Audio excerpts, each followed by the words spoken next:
Hey everyone, it is Monday, February 9th. This is another Tech Check live stream. I'm Deirdre Bosa. Thank you so much for those patiently waiting and sending in your questions and comments as we get started. Now, we continue to cover this major shift in AI over the last few weeks, from chatbots to agents that actually do things like build apps and create software. You know, Jasmine and I have been doing it as well. And every week we get more evidence that this is real and accelerating. Databricks just gave us one of the clearest data points yet. 80% of databases on their platform are now being built by AI agents, not people. And it's not just tech companies, it's non-tech like Mercedes, AT&T, MasterCard. More enterprise software is being created in-house than ever before, and AI is doing the building. So Ali Ghodsi, he's the CEO of Databricks, and he has a front row seat to all of this coding wars model race, what 20,000 companies, its customers, are actually doing with AI right now. Let's get into it. Ali, we just jumped off TV. You can do it all. Thank you for jumping right on the live stream. You left me in suspense on TV. You basically said that you're preparing. You raised all this money because you're worried about another 2022 situation in tech. And by the way, that is the year that the public tech trade just got wiped out. What are you seeing? Well, I mean, it's just, things just seem to have just been accelerating. On the AI side, it was all these deals, that were like, kind of circular in nature. People were very worried about it. So when we started our fundraise, that was the number one question we were getting. What's going on with AI? It's like, do you think these deals are okay? So we were getting a lot of questions about that, and it had nothing to do with us. And then towards this end, people started waking up to like, oh, wait a minute. If agents is the new interface, then the system of record maybe is no longer really needed. Or is it needed? Or, are they going to switch to something else? Will there be a new system of record? What's going to happen to those companies? And then started focusing on, what's the efficiency of those SaaS companies? So it's just, when you raise so much capital, like $7 billion that we just did now, you get to hear what these top investors in the world sort of really behind closed doors are worried about.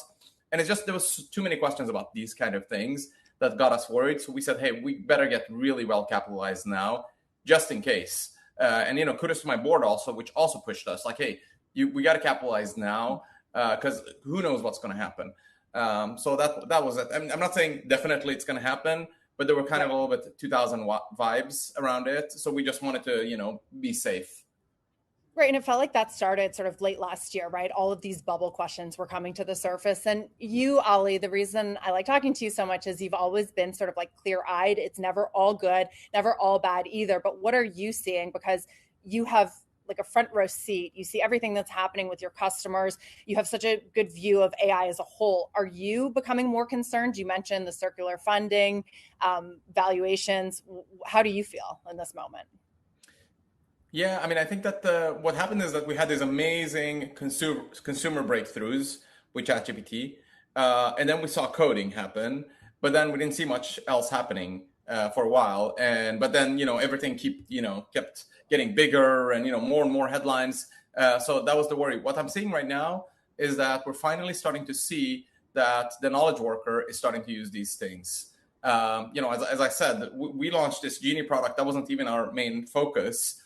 Which is a way in which you just speak to your data, asking questions in English, and it now has data intelligence. It knows the numbers. I actually myself had this quarter ended, our fiscal year ended last week, and we saw a big spike in usage on Thursday, and I couldn't figure out why it is. Is it normal? Is it like something wrong with the data? Normally, I would have asked that question. It would have taken days for the finance team to get back to me, and I basically got back. Genie gave me back a report that had histograms on the data. It had like perfect, visualizations on everything. And I could just continue asking further and further questions. And I was just comparing just a year ago, this would have been, a huge amount of work and would take a long time. And I was just getting it at my fingertips. So I do think that we're going to start seeing this year more and more of these use cases where actually the knowledge worker is becoming more effective with agents. Right. That seems to coincide with this like explosion in token usage as well. Even for like non-technical people like myself and producer Jasmine, we've been spinning up apps and building software and doing really cool things. Then what is Wall Street missing, right? Because it feels like, yes, these tools are becoming available to non-technical people, to the knowledge worker, and the hyperscalers and big tech are building for even more capable, more powerful models. Yet you're preparing and your investors are preparing for a world in which the tech trade gets wiped out again. How do I reconcile those two things? Yeah, I mean, I think the question is, what has happened is that so we had this system of records. The system of records had, a couple of really big moats protecting them. One was the user interface. So millions of people around the planet were trained on that user interface. So therefore, you couldn't change system of record because you would have to train, hundreds of millions of people. That's now being completely challenged by this English or natural language interface. And then the other thing you had is that the database that it's very hard to change databases. The system of record database is very hard to change. Both of those are being challenged on the database layer. These kind of lake bases that we've announced, which really you mentioned in the beginning, databases that cater to agents. So they're really awesome, not for humans necessarily, but they're really awesome for agents. So you're going to see that. That's a threat coming. And then the user interface, people will just use these agents. So I think the market is just reacting to these two major moats for system of records are sort of being lessened and they're going to evaporate. But that doesn't mean, okay, so that means all system of records are gone. First of all, you need a different system of record or some replacement to move it to. And secondly, the existing system of records are not just going to sit there and watch that happen. So I think it's going to be somewhat volatile. Some will adapt and some will innovate and do it really, really well. In fact, if you think about it, if you have a lot of revenue for your system of record and you have all these customers and the AI models are super cheap, you can just use them. There's nothing that really stopping you from doing any innovation that anyone else would do to disrupt you. The question is just, will they do that or will innovators' dilemma get in the way? Which is, I have to protect my existing revenue base and my seat-based pricing where I have humans using this. And I'm charging based on that, not on one agent, instead of, let's say, 10,000 humans. But if they don't do it, someone is now has the tools to be able to do it for them, which is, I guess, what the market's reacting to is just a lot of this uncertainty. Okay, so there's like replacing software as a whole, and it's mixed, right? You're saying that there's sort of companies, systems of record, cybersecurity, for example, that can't be that easily replaced. But I thought this was really interesting from KPMG over the last week. They pressured its own auditor to lower fees because AI is making that work cheaper. So are you seeing that across your customers, companies using AI, not just to build, we know that's happening, but using AI to squeeze costs out of their vendors? Should they be doing that?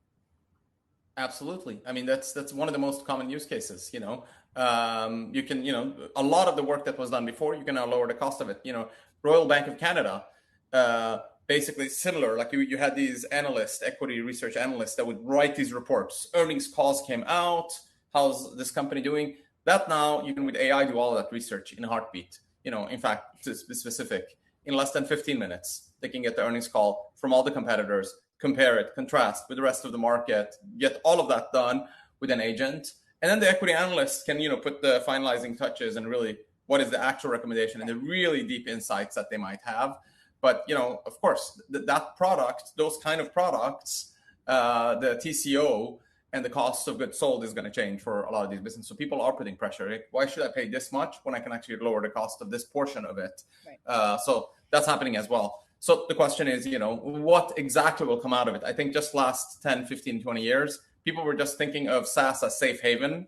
And you could just place the money there and it's an annuity, it just keeps paying every year. The metrics are very clear, churn and so on. You can just calculate everything. So it's like, you could be pretty lazy. Now it's like, no, you have to think hard. Which one is actually going to be able to innovate and which one is not? Because, some of these SaaS companies are going to be wiped out because they're going to be lazy. They're going to focus on short-term revenue and they're going to protect their existing revenue, maybe raise the price, not let people access their data, not innovate just to get short-term benefits. And then in a year or two, those businesses will go out of business. But some of them will also do the right thing and they'll survive and they'll do great and they'll leverage AI the right way.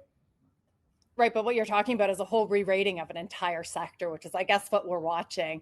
Okay, Ali, I want to get to some of the fun stuff as well. Did you watch the Super Bowl? Did you watch the commercials? Yes, I was there actually, yeah. Okay, you were there. Who were you cheering for? Yes.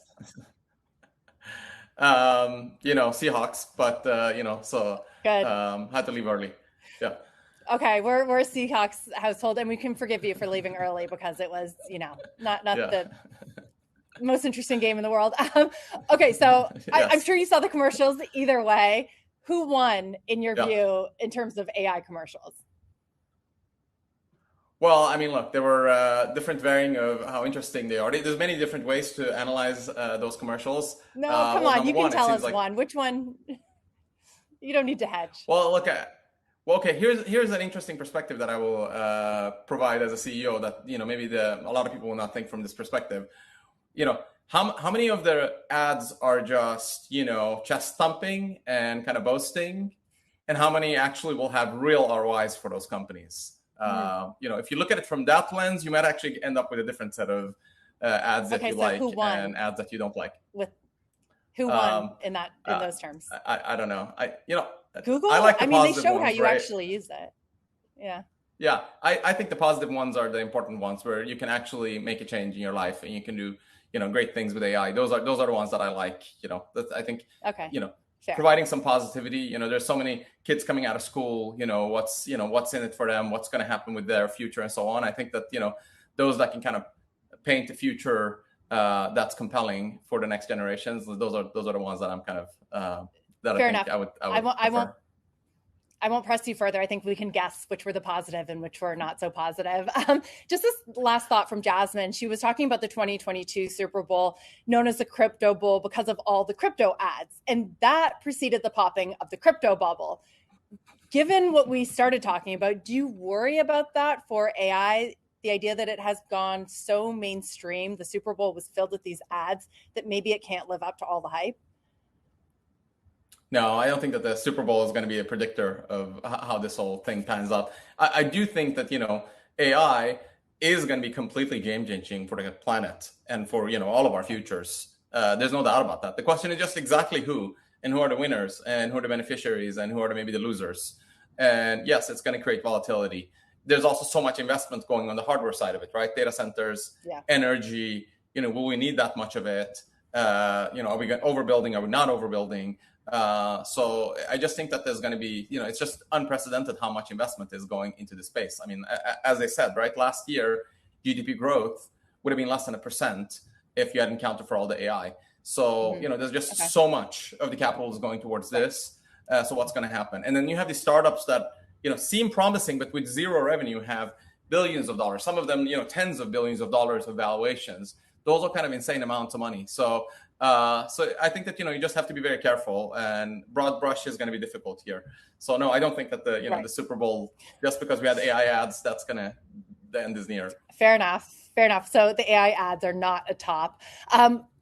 Okay. So you brought up companies, startups that, aren't even creating any revenue. You guys, revenue run rate up 65% year over year. This is a question from our YouTube audience.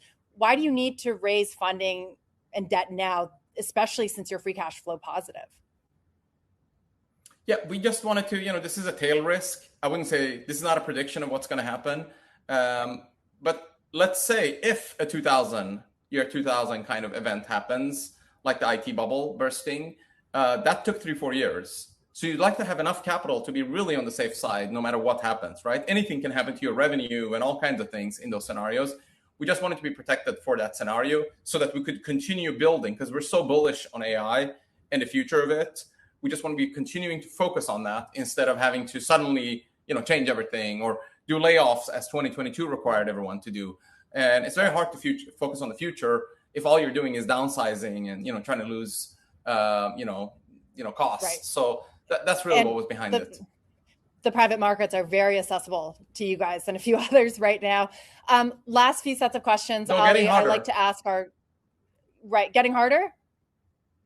I would say that there's just so much. Well, you have the, LLM providers that are, looking for huge amounts of capital, right? We're talking about $50-100 billion.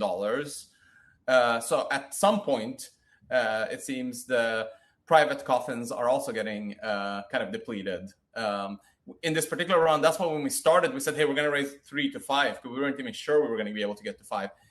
We ended up getting $7 billion of investments, and we actually sort of blew through our cap of $5 billion of primary capital that we wanted. But there's definitely, when you have private companies that are looking for, $50 billion, $100 billion, there's not a lot of, folks that just have $50-100 billion sitting around. Yeah, we may be seeing some of the cracks in that with some other big AI names. Ali, I always like to ask our live stream guests, what is your number one model right now? You don't need to say for this or that. Like, what is sort of number one top of your personal leaderboard? Well, I mean, on my laptop, I use Cloud Code for a lot of things, to do things, to get work done. I do actually like ChatGPT projects. I've sort of lined up a lot of my documents and things there, so I can use it for that. And then I think Gemini has made it's fast, it's really really smart. So I don't actually just use one model. I actually do think the future is multi AI. And these things move so fast that who knows which one is the winner. I mean, maybe it's going to be Grok, maybe it's going to be this or that. So I do think that you want to kind of have a setup where you're not just dependent on one of them. And I think that's also what you're seeing with enterprises. Most of the enterprises are saying, because we used to have this era where people said we have to be multi-cloud, not just double down on one cloud. For instance, all financial institutions in the United States, they're basically on all three clouds just to be safe. Mm-hmm. I think with AI, it's even more so because it's easy to switch between them. They're just speaking English anyway. So this is a requirement now that, most of these enterprises we work with want to be multi-AI. So I try to reflect the same thing. I don't just I only use one AI and I have no idea about the others. Right. What about the Chinese models? You and I have talked a lot about this in the past, and I don't even need to say Chinese models, maybe just open source. What are you seeing with the adoption? And as we get closer to the Lunar New Year, we're expecting a ton of new model releases. Do you think that will, switch up the leaderboard once again? Well, first of all, I think it's providing cost pressure on American models and on American price points and models like Kimi, for coding. And I think we'll probably see a DeepSeek come here soon as well. So these models, if nothing, they're providing intense cost pressure. So our largest customers that have huge amounts of AI usage offload some of that and use us to serve the Chinese models. So that's one thing. And then secondly, they're not far behind. The thing that's really, really shocking is that no matter what happens in the US, the Chinese models are just slightly behind. And they're basically open, so you can just use them very, very, very cheaply. So I think that's going to continue to be a force that makes it hard for people to get huge margins in this space. And they continue doing research that's really, really interesting. So I think that's going to continue this year. That's not going to change. Right. Will be an interesting year to see what happens with open source models. Ali, thank you so much for taking the time, both on TV and the live stream. It was great to get more of your thoughts. Hope you'll come back again soon. Thank you to Sammy in the control room, producer extraordinaire Jasmine, Robert and Evan on the tech. This is another Tech Check live stream. We'll be back again soon for sure. Thanks again, Ali.